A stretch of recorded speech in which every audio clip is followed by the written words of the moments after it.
Yes, this was a deeply impassioned, dark, really quite grim speech by Imran Khan, railing against the injustices of the world, but particularly focusing down at the end there, as you say, on Kashmir and India. He accused Narendra Modi, India's Prime Minister, of rebuffing Pakistan's attempts at reconciliation over Kashmir a year ago. He accused Narendra Modi of overstepping 11 UN declarations that had sought to guarantee the rights of Kashmiris. He accused Modi of following a fascist-type ideology bent on the purity of race, an ideology of hate borrowed, he said, from Hitler and Mussolini.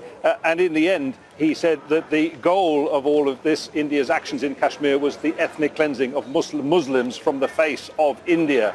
You heard him speaking there. He said, look, when these security controls are lifted in Kashmir that have been in place since the beginning of August, there will be a backlash on the streets. People will come out. There are 900,000 Indian soldiers there. There will be a massacre, a bloodbath. He said that'll be blamed on Pakistan, and all of that will then bring these two nuclear-armed neighbours back into a situation of potential conflict with consequences, he said, for the whole world. He wrapped up by saying the UN has the responsibility to stop this happening.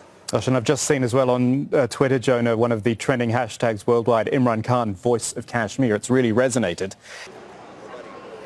So as this General Assembly week begins to wrap up, no evidence sign whatsoever that it has achieved any moves towards avoiding a confrontation between India and Pakistan, the sort of confrontation that has played out in speeches in the General Assembly Hall and which resulted in this very dark warning from the Pakistani Prime Minister of the potential for ethnic cleansing, indeed the potential for nuclear war over Kashmir. Quite the end to the General Assembly, isn't it? Thank you, Jonah Hull at the United Nations. Meanwhile, hundreds of people in Indian-administered Kashmir have been holding a protest rally. They're in Srinagar to demand UN intervention in resolving the Kashmir issue. The protesters are hoping Imran Khan's UN speech will lead to action.